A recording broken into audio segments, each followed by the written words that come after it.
너 우리 경기도의 경기라는 이름이 내년이면 무려 1000년이 되는 거 알아? 1000년? 1000년이라고 하니 왠지 환상 속의 도시 같다. 1000년의 해를 맞이해서 경기도에서는 투어를 다니며 우리 도민들의 의견을 모으고 있대. 모아서 뭐하게? 우리의 의견을 모아 정책이 되게 한다는 거지. 단순히 1000년이 된 환상 속의 도시가 아니야. 우리의 상상이 현실로 구현되는 곳이야. 대한민국의 심장 경기도. 고려시대부터 불린 경기라는 이름은 어느새 1000년이 되었습니다. 1000년 동안 대한민국의 심장으로 뛰어온 만큼 경기도민의 목소리를 모아 미래 비전을 만들어가겠습니다. 이 캠페인은 경기도와 경기문화재단이 함께합니다. 오늘 아랍에미레이트 왕세제의 최측근 인사인 칼둔 아부다비 행정청장, 지난번 임종석 실장이 UAE를 방문했을 때 배석했던, 왕세제를 만날 때 배석했던 인사죠. 오늘 한국에 왔습니다. 그래서 더더욱 임종석 실장의 아랍에미레이트 방문 이유 궁금증이 더 증폭되고 있는 상황이죠. 그동안에 전 정권과 아랍에미리트 사이에 부당한 군사거래, 즉 이면 합의가 있었다.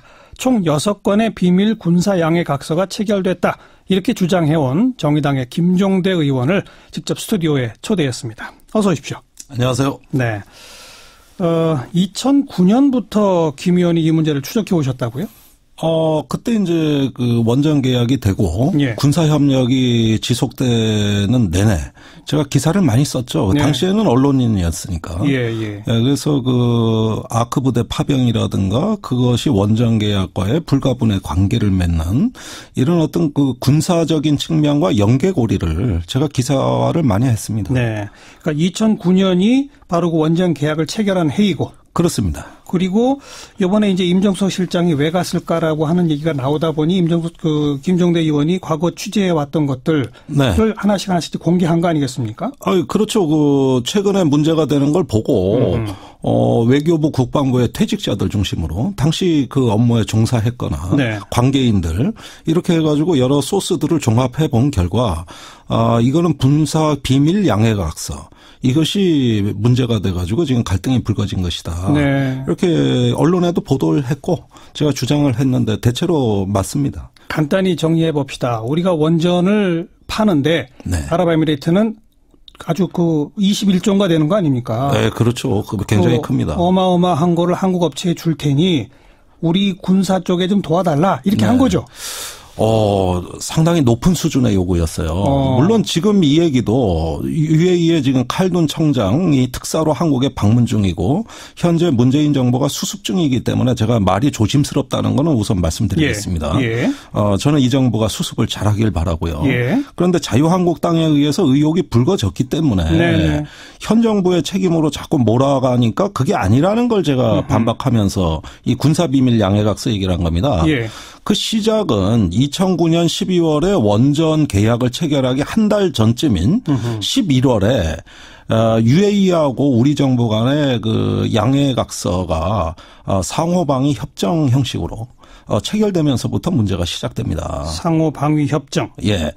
그런데 여기에 들어간 내용이 우리 상상을 초월해요. 그게 그 UAE에서는 상호방위 조약을 처음에 체결해달라 그랬거든요. 예. 그런데 조약은 국회 비준을 받아야 됩니다. 그렇죠. 그러니까 그거보다 급이 낮은 걸로 하자 이러면서 내용은 대부분 포함을 시켰는데 여기에 이제 우리 국군 파병, 그다음에 UAE군 현대화를 위한 교육훈련, 장비 지원, 방산기술, 군사기술 지원 이런 것들이 다 망라된 모 협정이 존재하는 겁니다. 이걸 지금 국방부가 밝히지 않고 있는데 존재하거든요. 김태형 장관 사인이 들어가 있습니다. 그게 2009년 11월 한국 UAE의 상호방위 협정 양해각서. 예, 협정인데 이거를 나중에 양해각서로 격화시킵니다. 협정에 사인은 하고 이것마저도 외부에 노출될 우려가 있으니까 양해각서로 하자. 이렇게 해가지고 비밀 양해각서로 관리하게 됐던 것이죠. 예. 조약보다 낮은 협정에 사인은 했는데 양해각서 형식으로 존속시키자. 그렇습니다. 우리 국방장관 사인이 들어간. 그리고 오늘 당 상무위원회에서 2009년부터 13년까지 5년 동안 총 6건의 비밀 군사 양해각서가 체결됐다고 주장하셨잖아요. 네. 왜 6건이나 되는 겁니까, 그러면? 자, 그 포괄적인 군사교류 협정을 체결하고 이게 이제 상호방이 협정을 양해각서로 나중에는 이제 격화시키지만 9년 11월에. 예. 그런데 이건 포괄적입니다. 그런데 각각에 대해서 예를 들어 정보 지원, 군수 지원, 교육훈련 지원. 이 부분에 대해서는 더 실무적이고 구체적인 그 절차와 내용을 명기할 필요가 있으니까 후속 양해각서가 그 뒤에 시기를 전부 달리해가면서 하나씩 차례대로 체결이 됩니다. 그 이듬해 4월에 군사비밀정보보호에 관한 약정이 체결되고 또 정보보안 분야 교류협정에 관한 양해각서도 체결돼요. 2개가 정보입니다. 그다음에 6월에 군사교육 및 훈련 분야 협력에 관한 양해각서. 교육훈련 분야 이건 이제 6월에 체결되고 2달 후죠. 그로부터 또 3달 후에 9월에 방산 및 군수 협력에 관한 양해각서가 또 체결됩니다. 그런 다음에 해를 넘기다가 박근혜 정부 때까지 이게 와가지고 2013년 그러니까 박근혜 정부가 이명박 정부의 그 군사 정책을 계승해서 이번에는 상호 군수 지원 협정 양해각서를 2013년에 체결합니다. 그러니까 이게 일직선 상에 놓여진 거예요. 모 협정이 존재하는 거에 따라서 각각 분야에 따라 후속 조치가 이루어진 것이죠. 모 협정의 구체적 내용을 명기하는 양해각서가 차곡차곡 체결됐다. 그때 필요에 따라서. 근데 맨 처음에 이게 상호방위 조약부터 시작했다고 그러지 않았어요? 그렇습니다. 보통 상호방위 조약 그러면 뭐 군사적 분쟁이 생길 때 자동 개입하고 뭐 이런 조항도 들어가기도 하지 않습니까? 한미 관계를 떠올리시면 됩니다. 우리가 한미 상호방위 조약을 맺어가지고 동맹국이 된 겁니다. 그러니까 동맹이 되기 위해서는 이것부터 체결해야 되거든요. 그런데 이 조약은 너무나 정치적 부담이 크죠. 국회 비준도 받아야 되고 또 우리가 이런 조약을 체결한 게 미국밖에 없는데 미국 말고 또 다른 나라가 등장한다? 그러니까요. 이거 복잡한 중동 정세에서 어디까지 연루될지 모르고 그러니까 이건 과하다. 그래가지고 UAE 측이 요청했으나 불가하다. 조약은 안 된다. 안 된다. 그래서 이제 협정을 초안을 사인까지 했는데 이마저도 사실은 외교부에서 이거 하면 큰일 납니다 하고 반대했어요. 외교부의 실무자들을 이야기입니다. 그래서 퇴직한 사람들이 아주 자세히 그걸 얘기를 합니다. 그 반대하다가 퇴직했나요? 그렇습니다. 이것 때문에.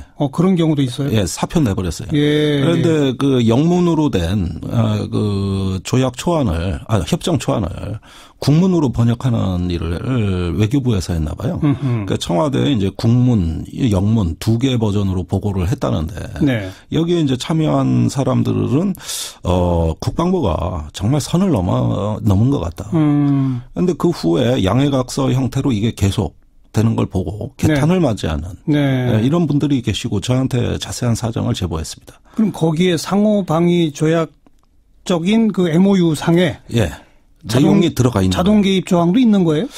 그 부분은 제가 말씀드리지 않겠습니다. 지금 청장이 와 있고 더 이상 여기서 이 문제가 지금 불거지면 청와대가 수습을 하는데 너무 부담이 커서 제가 여당 의원은 아닙니다만은 이것만큼은 차차 밝히겠습니다. 하긴 지금 한미 간의 상호 방위 조약에도 자동 개입 조항은 문서화돼 있지 않죠? 없습니다. 그 상호 방위 조약 한미 간에 체결된 거는 각자 국내법 절차에 따라서 전쟁이 나면은 서로 돕겠다고 돼 있지.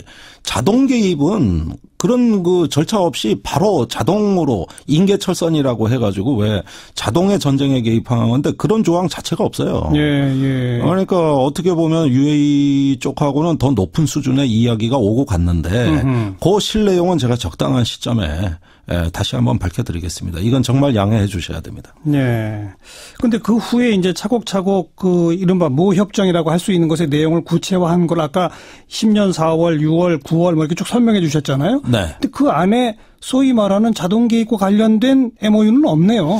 그러니까 뒤에 후속 조치로 나온 MOU들은 군수, 교육훈련, 정보에 관한 개별 양해각서지 국가 대 국가의 관계를 명시하는 건 아니잖아요. 그러니까 이건 후속 조치에 불과한 거고 맨 앞에 체결된 거. 이게 이제 그 상호방위의 그 내용을 포함하고 있다는 것입니다.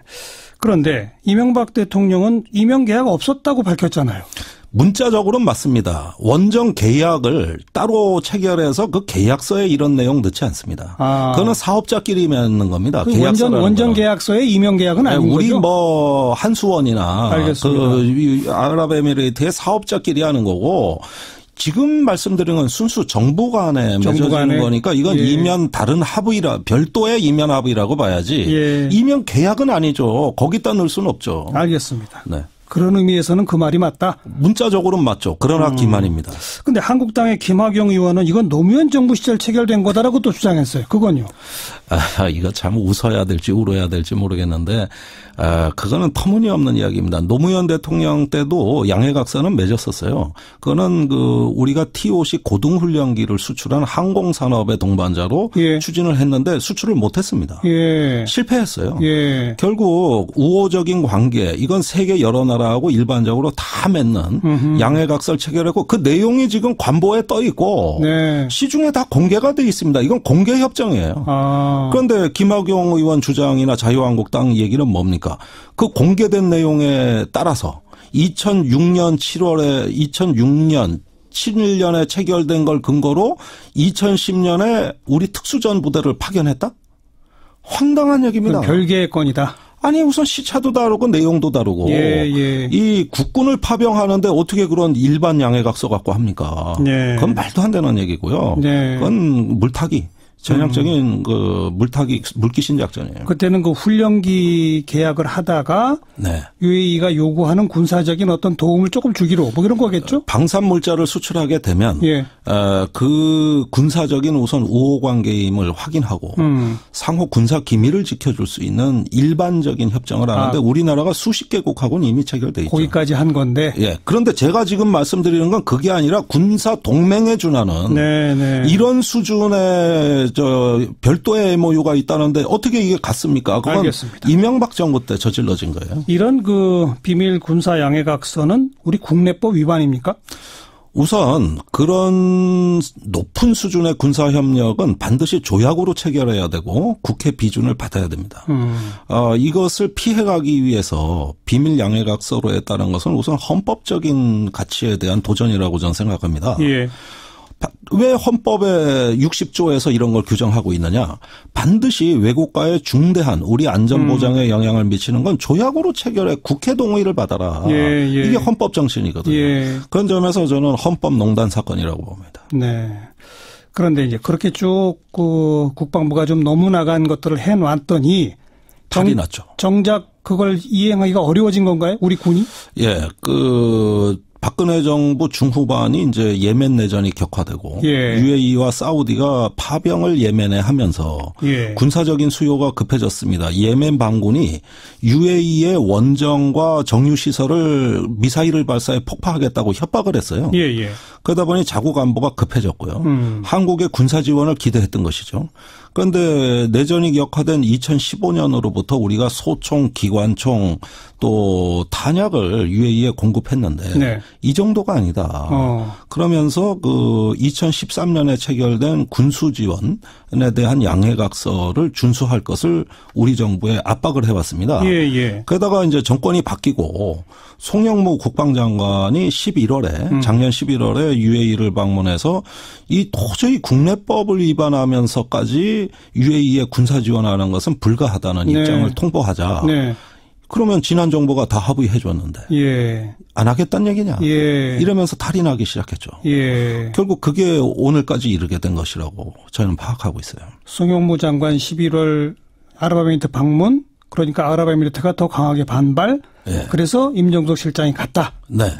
가서 해결이 된 거예요? 아닙니다. 일단 봉합은 했지만 문제는 우리 기업에 대한 경제 보복을 하겠다는 태도였습니다. 아랍에미레이트가. 그래서 문재인 정부는 정의를 바로 세운다는 관점에서는 사실은 이걸 적폐청산 차원에서 이걸 진상규명하고 바로 잡아야 되는데 우리 기업의 불이익이 너무 크다.